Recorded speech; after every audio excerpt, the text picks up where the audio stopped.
Guten Abend, everyone. Our topic this evening, the art of relationships. If we think about life, right through, it's all about relationships. But how much time, how much effort do we spend to improve the quality of our relationships? Have any of you been on a course on how to be a parent? I think you should have a license to be a parent. Like how you have a license to drive a car? To bring another human being into this world. What is the qualification? To get into a partnership, a marriage. What is that course? What is that education? But relationships is an art. It can be developed, it can be improved. Now we want today to be very practical. When you leave, there should be something that you can take away and say, I want to work on this. So think of a relationship. All right, think of a relationship that perhaps is not the best. You got somebody in mind? Could be the person next to you. A relationship that you would like to improve. Okay. And we are going to deal about the principles of relating. Now, when you think of this person, why is the relationship not ideal? Whose fault is it? In the last seminar that we had in Hamburg, we were talking about stress. And I asked people, what gives you stress? What is the cause of your stress? And one lady put up a hand and she said, my husband. This is it. It is not the person that causes stress. And the first solution when we want to improve a relationship is change. Change the partner. Change the country. We don't have a good relationship with the country. Change the country. Oh, Hamburg, it's getting warmer. I think we should change. Change the city. Not enjoying the work. Change the work. Not realizing that we can keep on changing. But perhaps the problem is not outside. It's inside. It's in how we relate. And the technique, the art of right relationships, is what our subject is about. It's called Vedanta. And Vedanta is this wisdom that deals with how you relate to the world. What do you think is the divorce rate in America, in the USA? Too high. Too high. 35%? 35%? Okay. So 1 in 3 relationships end up in divorce. Now remember, when you get into a marriage, the idea is for life, until death do us part. Anyone else? 35%? 65. It's about 55%. First marriage divorce. Pretty close.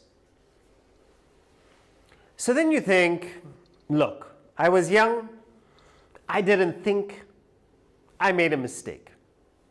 And we can empathize with that. We say, okay, try again. And with all the wisdom, you go into the second marriage. What do you think is the second marriage divorce rate? 17. Higher or lower? Higher.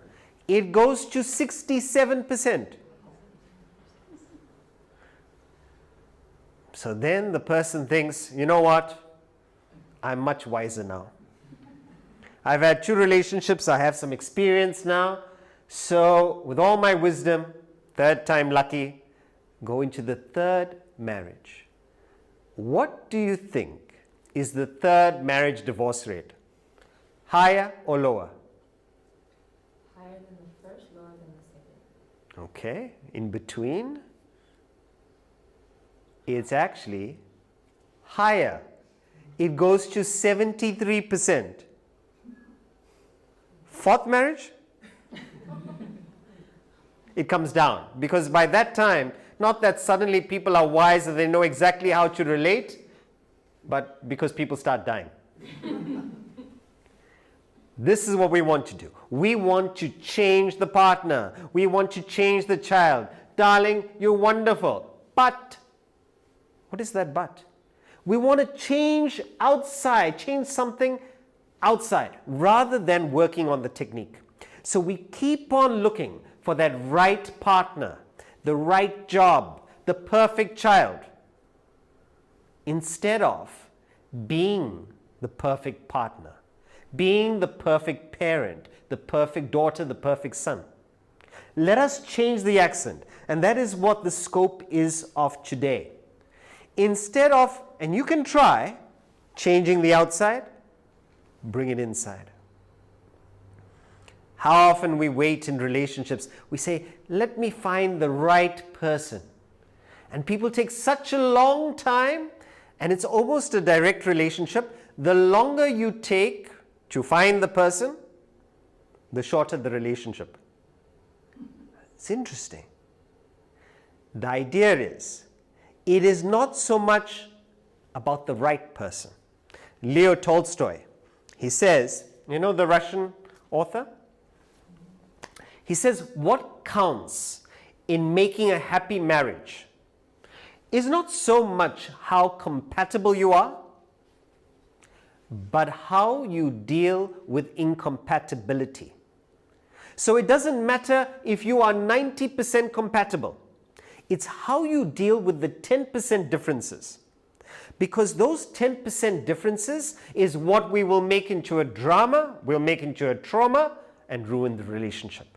How do you deal with your differences? And if you are able to relate, you can enjoy it beautifully. Now, why it's called the art of right relationships is because it's all about how we meet the other person. In fact, all of life is about this skill, this art. So we said this philosophy, Vedanta, it's about life. Let's get into it. What is life? Life is made up of experiences. Begins at, when does life begin, everyone? Birth. When does it end? Death. And between birth and death, you've got this journey of experiences. One after the other after the other. All these experiences. As your experiences, so your life. So if you have sad experiences, tragic experiences, sad, tragic life. If you have happy experiences, happy life. If you have mixed experiences, mixed life. So as your experiences, so your life. Life is made up of experiences. As your experiences, so your life. If you want to have a happy life, what kind of experiences do we need? Happy experiences. But what makes up an experience? What makes it happy? So we've got to go to the ingredients of an experience. And there are two ingredients. One is the subject, you. You are the common factor in all your experiences. The other is the object, the world. The partner, the mother-in-law, the sister-in-law, the brother, the cousin. This is the object world. And depending on how the subject meets the object, so the experience, so the world. One set of thinkers said, let's improve the quality of the world. Let's change outside. Would you say, with all that science has done to improve the quality of outside, now we have such technology, we've got so many ways to communicate with each other, and yet people are more lonely. We may have bigger homes, but broken families. So by improving the world, we don't necessarily improve the quality of experience. Why? Because it leaves you out of it. Sorry? Yeah. Because it leaves the other half of the equation out. We've not developed the you. It's something like this. Imagine your favorite food. apple crumble. I see apples every direction I look. We're going to York on the weekend, apples everywhere. Imagine all your favorite food from around the world. There it is in front of you. One problem. You've got indigestion. You've got no appetite to enjoy it. And when there is no appetite to enjoy it, it doesn't matter how good the object is.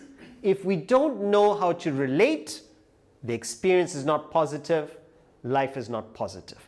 But if you know the experience of how to relate with the object, you can take something negative, cancer, positive or negative experience. No doubt difficult, no doubt painful. But I've heard people come and say, it is the best thing that happened to me. Because when I went through this experience, I realized who are the important people to me. I realized what are my priorities. So you take something negative, a challenge, and it becomes something positive because of your ability to relate. In fact, if you know how to relate, you can enjoy anything, you can learn from everything. A young man, he went up to Socrates and he asked Socrates, "Sir, do you recommend marriage?" And he said, "By all means, young man, get married. If you get a good wife, you'll be a happy man. If you get a bad wife, you'll become a philosopher." That's how I became a philosopher. No, because wife is there. The idea is, it doesn't matter what you meet. It's all about how you meet it. My teacher, 97-year-old man, I hope you get the opportunity to meet him. Incredible. He says, it is not who or what you meet in life that matters, but how you meet it. Now, all our focus is on what we meet. But are we putting in the technique, the skill, on how we meet it? In India, there's a person who comes down the streets and he plays the flute. And when he plays the flute, all the householders, they hear the music and they come down with their kitchen knives. Because the person playing the flute, he has a grindstone and they bring their kitchen knives and he turns the grindstone and very skillfully, artistically almost, he, at the right angle, sharpens the knives. And I was watching him do it and I asked him, "Can I try?" And he said, "Only on your knife." Because if you get the angle slightly wrong, that same knife gets ruined. But if you get the right angle, it becomes sharp. Same thing in our personality. If you meet a person correctly, beautiful experience. If you meet a person negatively, wrong experience. So today we're going to share 5 principles of relating. And go back to the person that you would like to improve your relationship with and see which of these principles you can apply to. But before we get on to the right principles, what does wrong relating look like? There was a couple, just got married and decided for their honeymoon that they want to go into the mountains. Which are the closest mountains here? No mountains here. The Alps. Okay. They decide to go into the mountains. A bit of a trip, honeymoon. And they decide to go horse riding. So groom and bride, beautiful day, sunny skies, clear weather. And they're riding along, just trotting.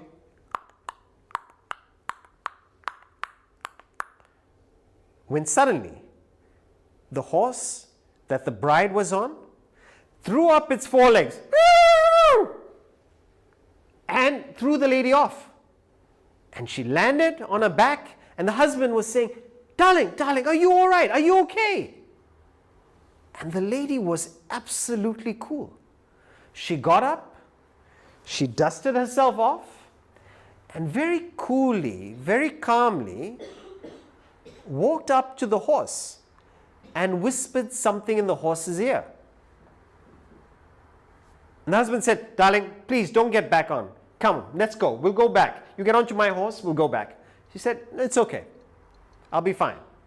And she got back onto the horse and they continued. And for 10 minutes, everything was fine. Again, same horse threw the lady off. This time the man was hysterical. Darling, no way. Please do not get onto the horse. Come, let's go right now. Don't get on. Again, very coolly, calmly, she gets up, dusts herself off, and she walks up to the horse, whispers something in the horse's ear, and gets back on. Again, they continue riding. What do you think happened? They're going along, nice pace. This time, after a few minutes, again, the lady was thrown off the horse. She pulls a revolver from her handbag, shoots the horse point blank dead. And the husband starts screaming, you crazy woman, you can't just shoot the horse. And very coolly, calmly, the lady walks up to the husband and whispers in his ear, this is your first warning. And they lived happily ever after. This is not the right technique. Last resort. The right relating begins with what do you relate? Do you relate with your mind or, and the key word we're going to cover today, the model of BMI. Have you heard of this before? BMI? Those of you in the front might have. BMI. In Switzerland, they told me body mass index. Not that one. This is the one we want to learn. Body, yes, tick. But the M, mind, I for intellect.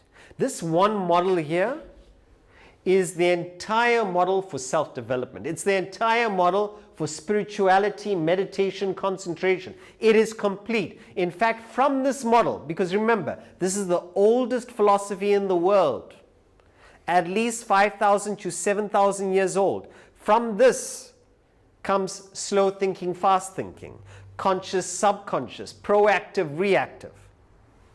The mind and the intellect. And you might have studied psychology, so you may have different words for it. So for today, just call it A and B. The body is your vehicle.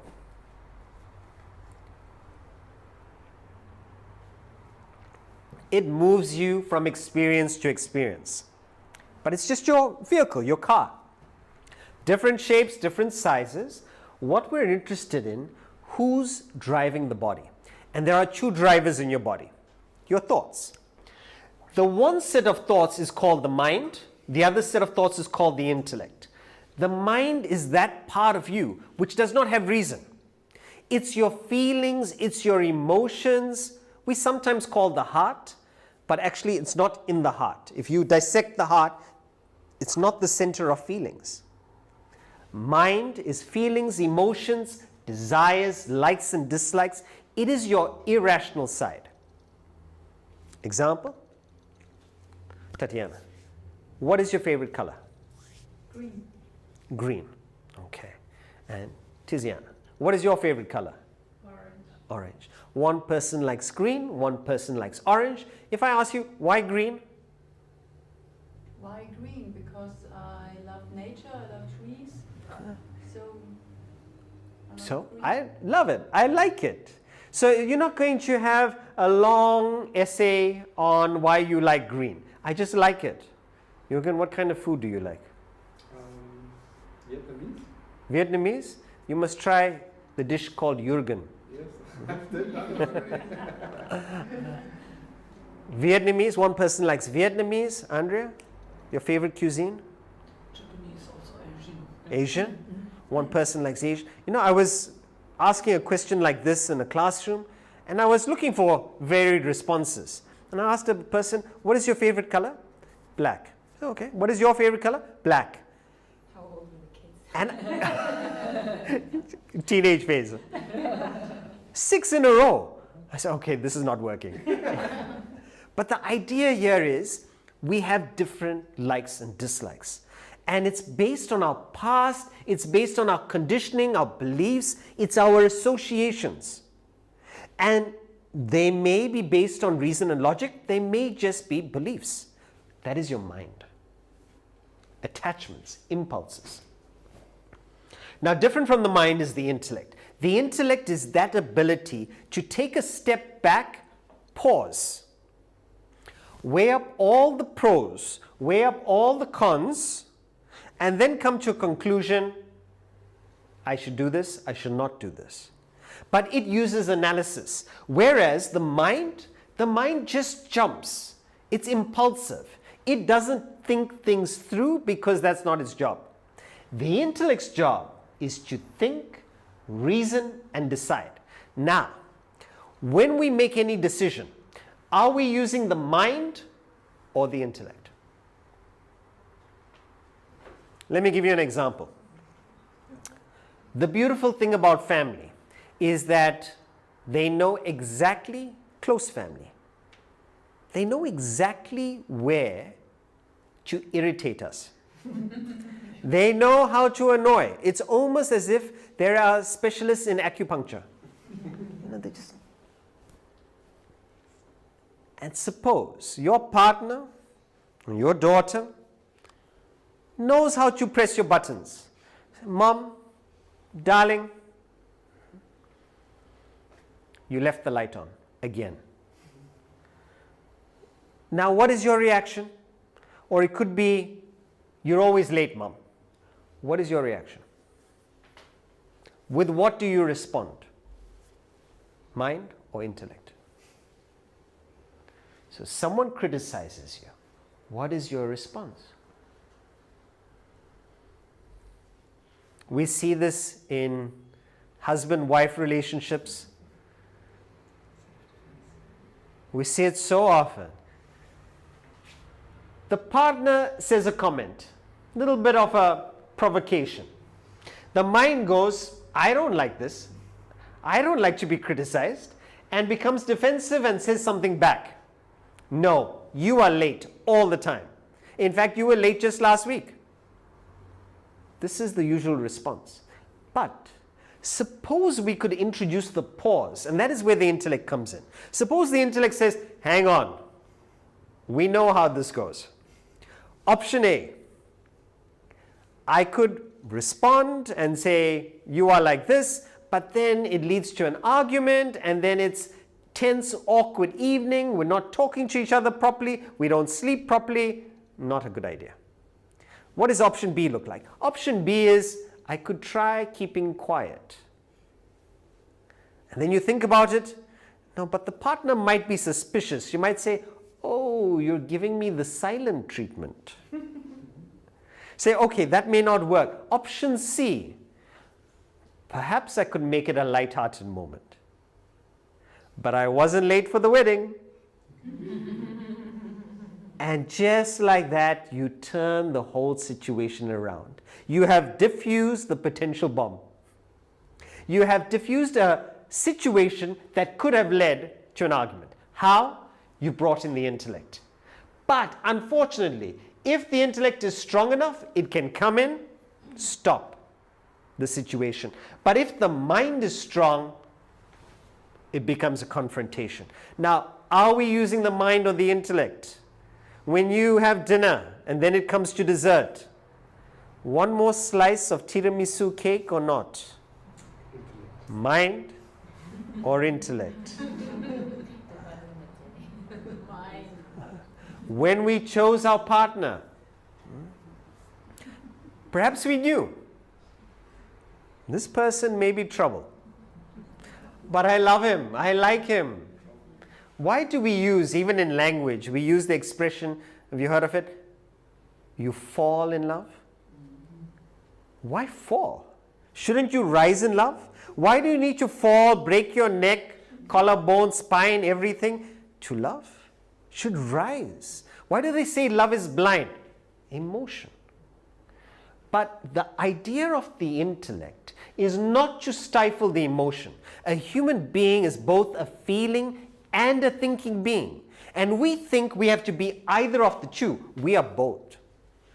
But an animal, when it has an emotion, for instance, a dog, if a dog sees another attractive dog going by, it has to act on the impulse. It chases the dog. I saw do you know a Chihuahua? It started chasing after a Great Dane. Unbelievable. As human beings, if we see an attractive person passing by, stop. Pause. Why?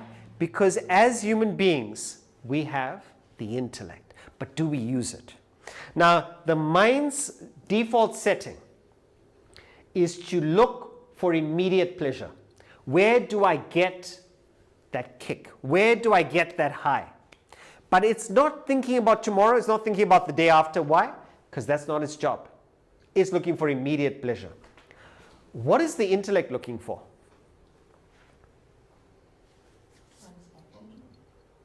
Satisfaction? Sorry, what did you say? Long term.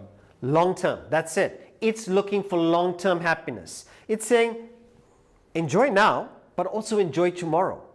But the mind, it gets so involved in the present that it forgets tomorrow. So very few people actually enjoy New Year's Day, because they go all out on New Year's Eve, New Year's Day, hangover. Everybody horizontal.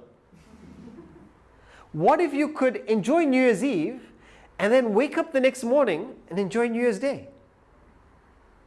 This is the intellect. And with the intellect, it's about how to enjoy throughout life.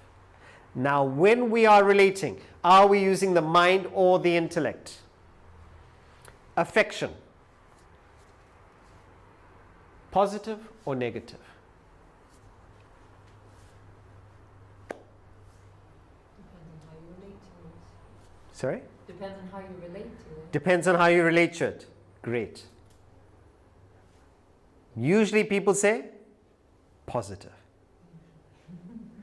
But affection in the wrong dosage becomes suffocation. So you go to your daughter and you say, darling, how are you?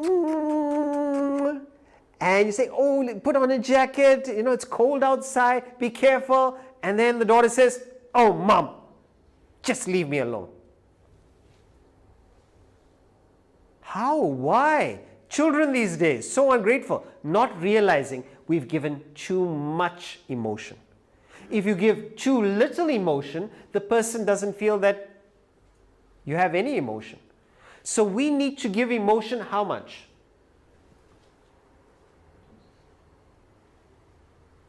In balance, I would say. It depends also on how much the other person is willing to take. Excellent. It depends on the other person. But who decides that? Your intellect. Your intellect decides how much to give, how much to, you may want to hold your daughter, but you realize maybe now is not the right time.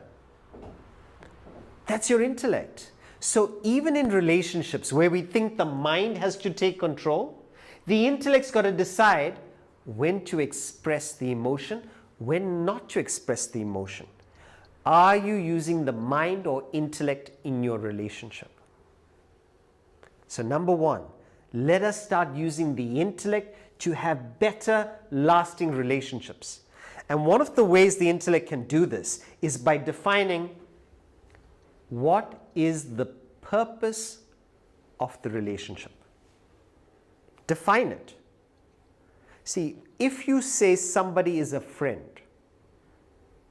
that requires time, resources. Are you clear what is your role as a friend? But if you're not quite sure what the role is and there's an expectation from you, you feel often guilty or you feel forced, and that's why the relationship doesn't feel meaningful. So bring meaning into your relationships. Define it. What is my role as a mother? Not according to what society says, according to what I think is best.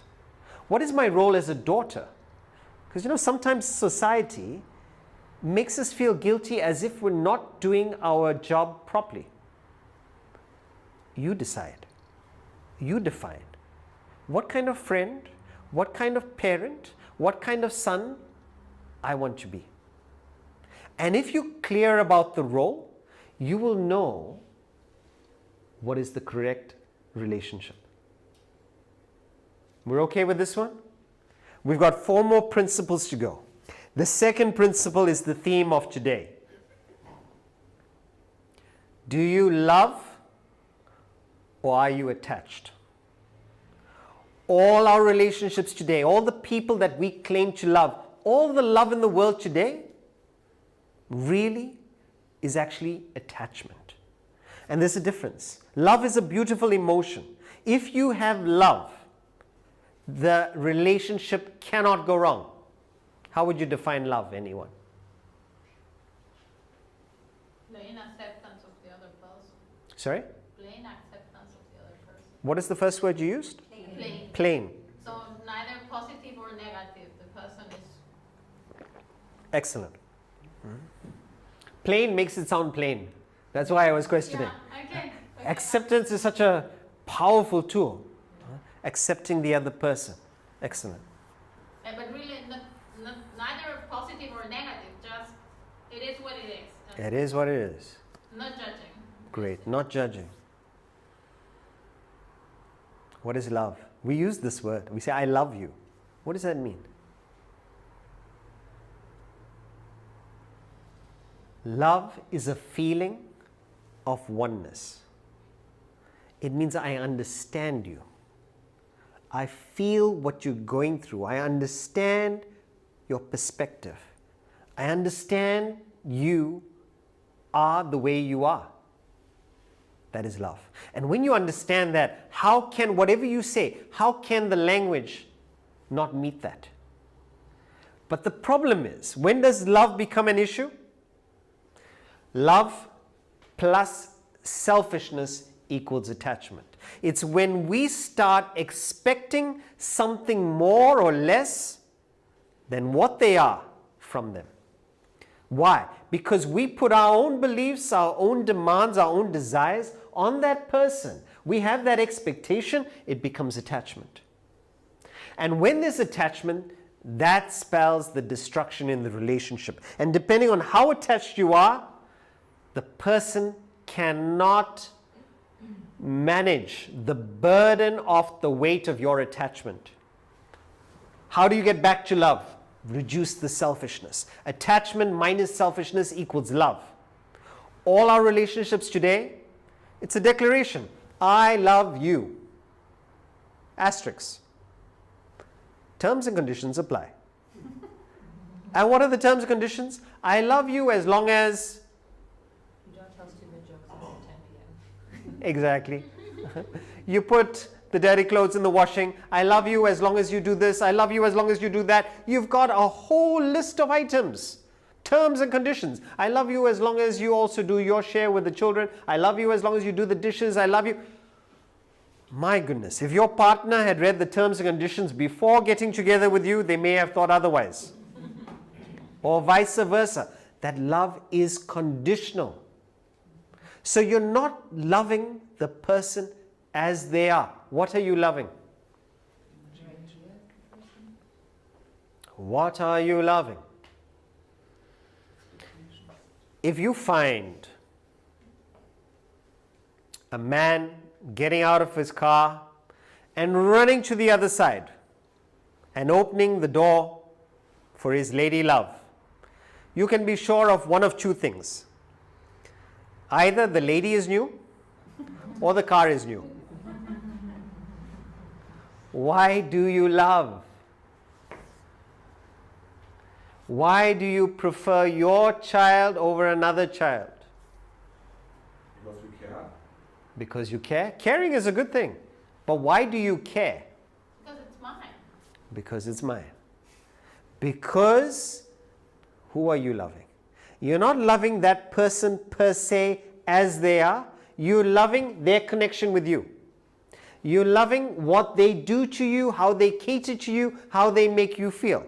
So you love that particular person because you give me presents. I love you because of you fulfill me, you satisfy me physically, maybe stimulate me intellectually. I love what you do. And if that catering stops, you've changed. You're not the same anymore. All the person has done is they stopped giving you what you want, the love goes. Erich Fromm, he is from Germany. He says, if a person loves only one other person and is indifferent to all others, his love is not love, but a symbiotic attachment. I love you as long as you're giving me, you're feeding me, we're feeding off each other. Or an enlarged egotism.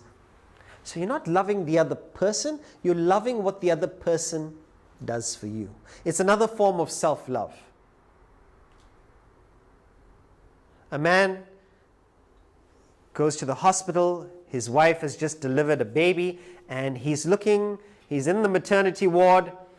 And I don't know if you've seen these scenes where all the babies you can see them through a glass, and you can see all the babies in front of you. All right, and they're in these cots with glass and hygienic, etc. And the nurse comes in and says, Mr. Smith, your daughter, congratulations, is there on the right. And he looks over at this little bundle. I'm always surprised because if any of you have seen a newly delivered baby, they're actually not very cute. They're still forming. So this bundle, as it were. But he looks at this bundle with so much of affection, and he's thinking, oh my darling, I'm going to read bedtime stories to you. I want to teach you how to ride a bicycle. We'll go camping, and I will take you to your first dance. And I will give a beautiful, touching speech at your wedding.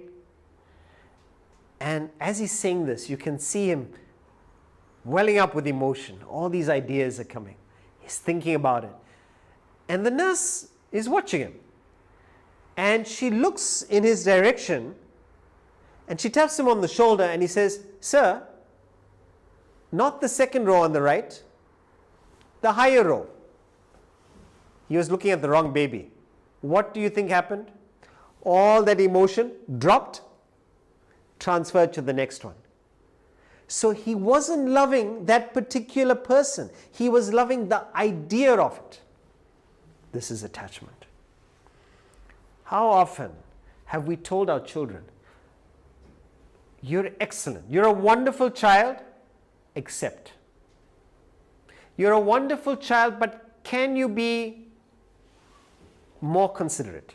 Can you work on your studies? As soon as we say that but, as soon as we put a condition on it, that's where the attachment comes. So what we're doing is, we're not really seeing the person as they are. What are we seeing? Our expectations or wishes for them. We're seeing what we would like them to be. We are seeing that person through our mind. The mind wants to see your partner in a particular way. So you look at ideal Renata versus reality wife. Reality wife versus wife in my mind. And because of this disparity, the other person feels the judgment, the lack of love, the lack of non-acceptance. And that is the killer in the relationship. Because you're not loving the other person, you're loving the idea of them. Therefore, what? What should we try and do? Empathize. See things from their mind, their intellect. try to be less attached. And the way we can practice this is very simply. In French, I'm not sure what's the German equivalent. In French, you say, après vous, after you. That's all it is. You know, when we're exiting, we all have somewhere to be after the lecture. It's just that, look, I know you have kids to go back to. Après vous. You know, when you're getting off a plane, the plane is landing. Ladies and gentlemen, you're now landing in Hamburg. Please remain seated. Wait until the plane comes to a halt before you take your bags. And as soon as the plane touches down, people have taking the seat belts up, they're getting up, and everybody is standing in line, hustling, jostling. I said, what is the race? We're all going to stand in the queue for immigration, or we're going to stand in the queue for our bags. Why are you rushing? So Avanya and myself, not because we're unselfish, but because of self-defense, we just remain seated. We let everybody go. Otherwise, one person's elbow is in our stomach. Please go, après vous. The irony is, sometimes we are the last ones to come out. And as we come out, we come down the stairs, and we get into the bus, and the bus doors close. And then the bus goes to the terminal, the doors open, we are the first ones out. Such is life. So the second principle is, love, not be attached. How? By being less selfish. And what does this mean? It just means that when you meet a person, what is your thought? So when A meets B, the thinking can be, how can I get from B? Or how can I be of service to B? So now we are interacting. What is my motive? Is my motive, what can I share with this group of people? Or is my motive, how can I take from these people? And that difference, people can feel.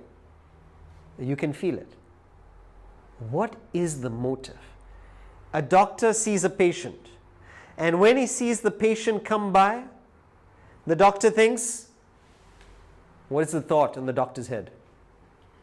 What is that place that you wanted to take us to? The island.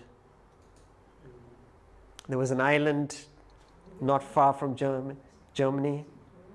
Beautiful spa retreat area just off the coast. Sud.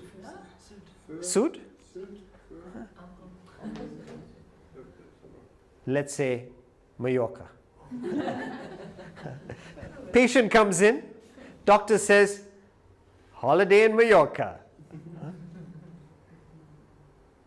Or does the doctor think, how can I look after this patient so that he never sees me again? Not because he's a bad doctor, but because he's so good, he takes care of the problem. Wouldn't you stay with that kind of person? And this is the idea. If we can just change our approach, how can I be of service to this person? In the interaction, that's all that's required. Victor Hugo, in his book, Les Miserables, it's a scene where a convict has escaped from prison and he's looking for some solace, some refuge. So he's looking for some house that he can stay in. And everybody rejects him. They see the convict, long beard, the sight of him, he's not clean. They say, no, go away. He knocks on a bishop's door. The housekeeper opens. And the housekeeper sees the convict and says, ah! And she closes the door. And the bishop says, who was that? No, it's a ragged, dirty man. What does he want? He wants some boarding for the night. Let him in. And the convict comes inside, and the bishop says, he tells the housekeeper, we have guests this evening, put the guest plates out. And they feed him, and because he's a guest, he gets the silver plates. So the silver plates are set. And the convict eats all the food, converses with the the bishop, and the bishop says, please rest in the room. But as the convict is retiring, he watches with one eye and he sees where the housekeeper is keeping the silver plates. And in the middle of the night, the conflict. This bishop has been so kind, silver plates. He steals the silver plates and he runs off.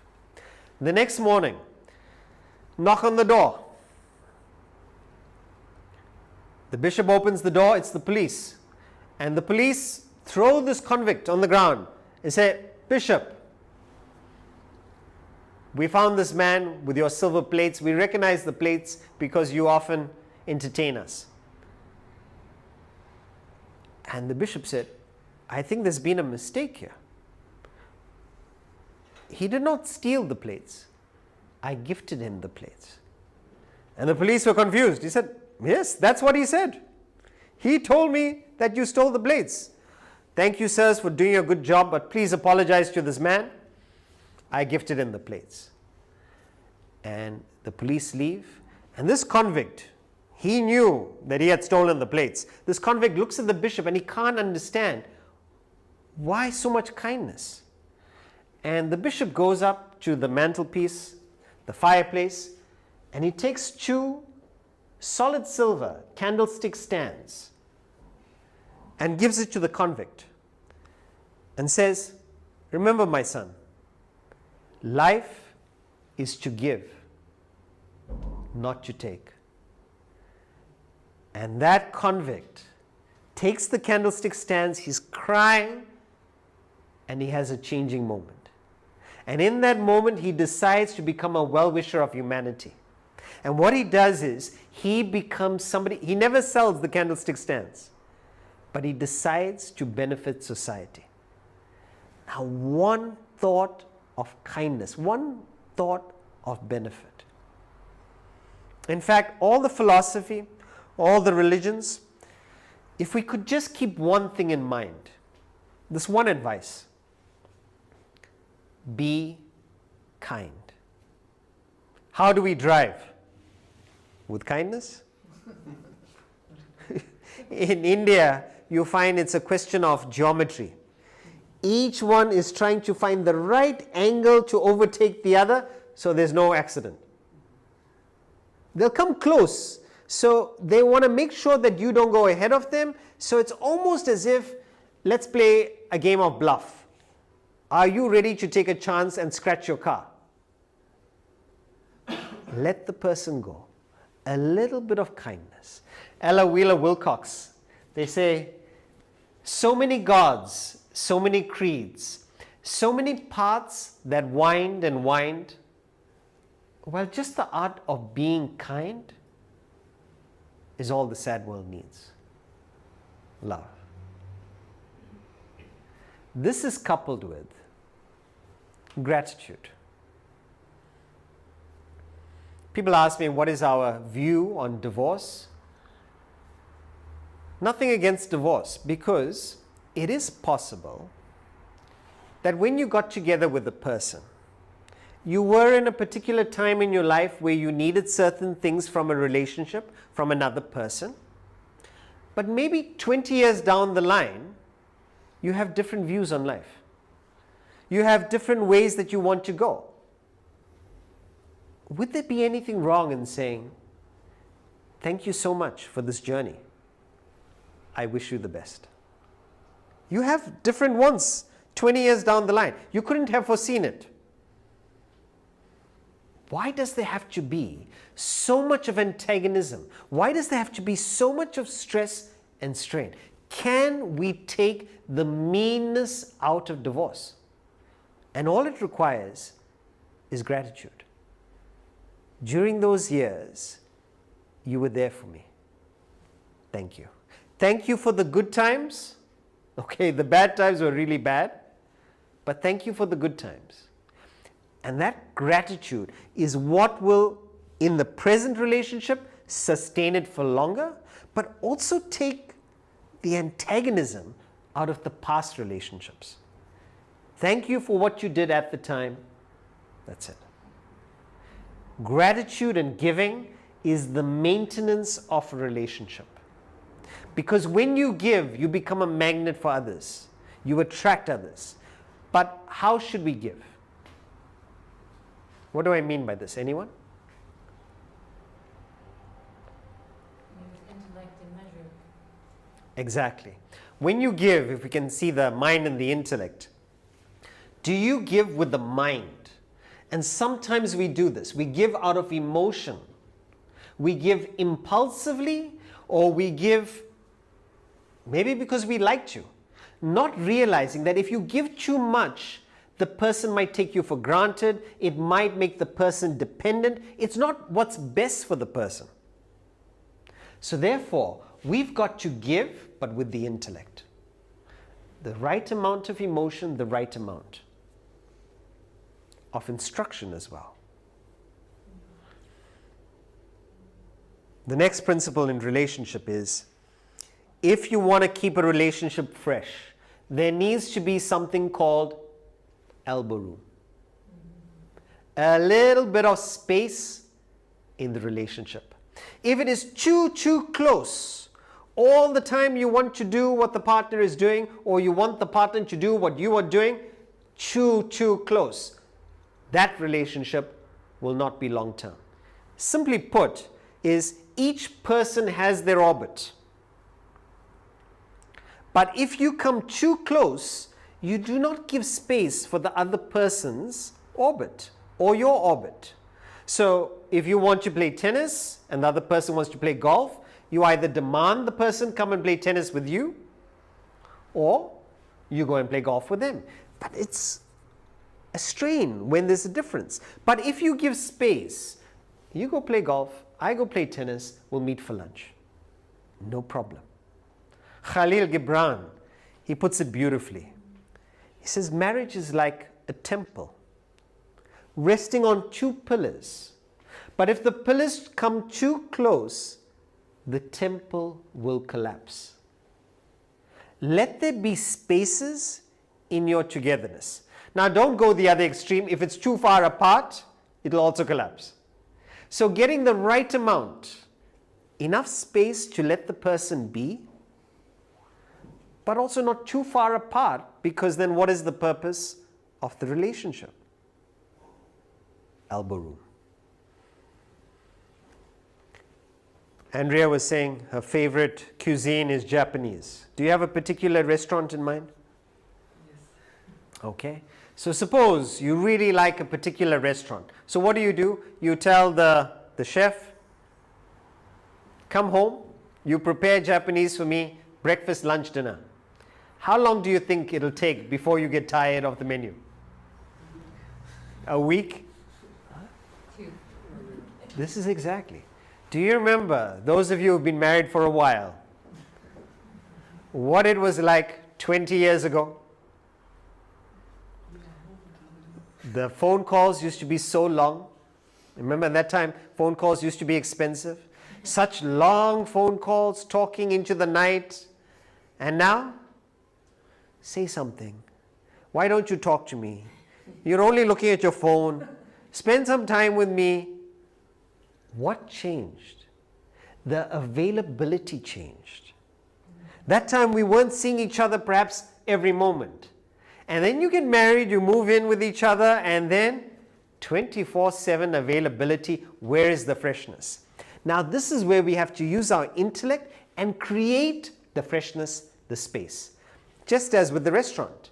If you enjoy the restaurant, don't have it every day. Keep some space. So you're always looking forward to it. Maybe once in 2 weeks. Then you're enjoying it. And as soon as you find the enjoyment dropping, hang on. Create some space. It's called the law of neutralization, or the law of diminishing value. What it shows is that right in the beginning, when you go to a place that you enjoy, right, Mallorca, Sud, right, one of these beautiful places, you enjoy it so much. So what do you decide to do? I want to go back there, and I want to go next weekend. And then you know what? I want to move there. I want to spend more time.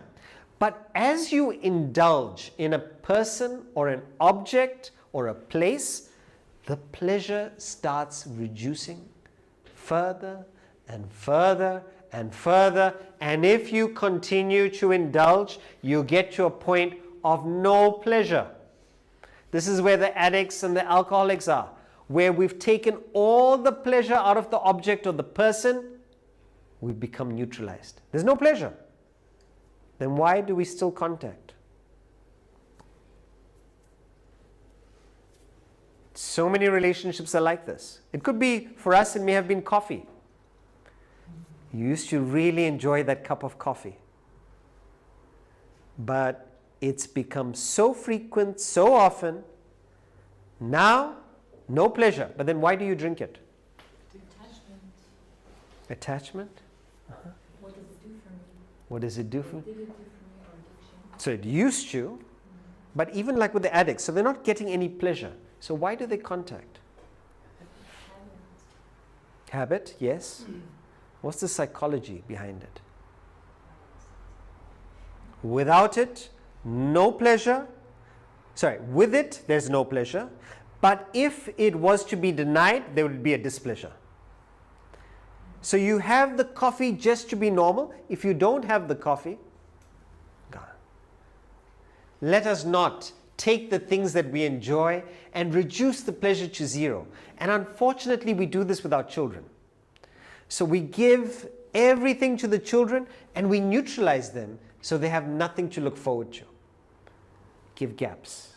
Space it out. Beautiful relationship. The last principle of relationship, and probably the most practical one, which you can start doing today, is assess.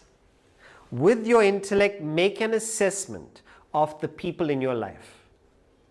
An assessment means, what are the qualities, what are the different characteristics of that person?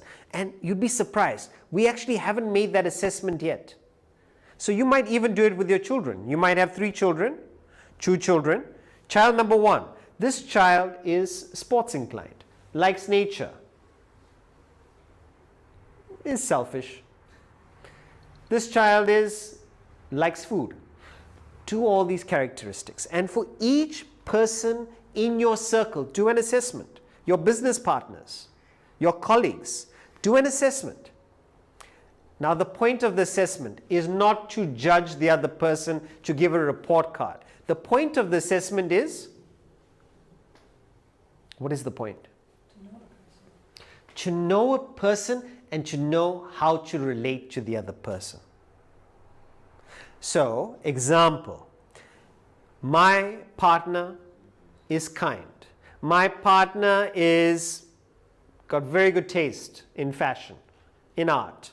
My partner is consistently 15 minutes late for every event. And every time we have to go out, we have an argument. We have a fight. But here's the thing. If you assess and you know the nature of this person is to be late, 15 minutes, if you have to leave at 6:30, what time do you tell the partner? At 6. At 6. Very important function. You say at 6. 6:15, 6 o'clock, and the partner comes down at 6:30 and they're rushing. They say, come on, we're late. Let's go. And sees that you are so calm and you're not shouting. And they ask you, why are you not shouting today? You tell them, Vedanta. A little bit of philosophy. All you've done is you've managed your expectation according to the person's nature, no stress, no tension. But when you want the person to be different from who they are, all the trouble happens. See this diagram. If you have a lack of assessment, means you don't assess an unpunctual person to be unpunctual. Or you have a wrong assessment. You expect a selfish person to be unselfish. Then you will have an unreasonable expectation. Why, friends? Why is it unreasonable? Because that's not the nature of the other person. Exactly. That is not the nature of the person. It is unreasonable to expect a person to be different from who they are. A tiger will be a tiger, fierce and ferocious. But you say, Sudhakar, I learned from you, go and love the tiger. So I went with all my love and I embraced the tiger. I came back with one arm missing. Whose fault is it? It's your fault. Yes, love the tiger, but how? From a distance. But with a puppy, you can pick up the puppy, you can cuddle it. Why? Because of the nature. Now what are we doing? We have expectations. We want the first child to be like the second child to be like the third child. If you have an unreasonable expectation, you will be disappointed, stressed. If you are stressed or disappointed, turn it around. Find out, what was my unreasonable expectation? I expected this person to honor the agreement. But the agreement was not signed. They backed out. I should have gone through and ensured everything was done before we proceeded. It was my unreasonable expectation. Therefore what? Get the right assessment. I cannot go ahead with this until everything is signed and cleared. So whenever there's something wrong, stop blaming the outside. Let's start looking inside. Instead of in an argument deflecting, let us reflect. Instead of trying to make the perfect child, find the perfect partner, let us try and be the perfect parent, the perfect partner. Let us work on ourselves, because that is the one thing we can control. You cannot control necessarily the things outside you, but you can definitely control what's inside you. As Rumi once said, yesterday I was intelligent, so I wanted to change others. Today I am wise, so I'm changing myself.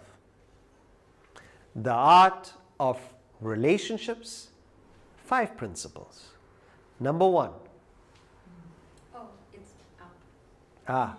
I was going to say, this audience is following the lecture so well. They know all the 5 points. There it is. Number 1, use the intellect. You've got 2 parts in you. Use the thinking part.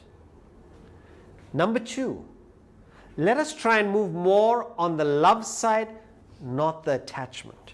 It means seeing people as they are, loving them for who they are, the whole package. Now, how do we love?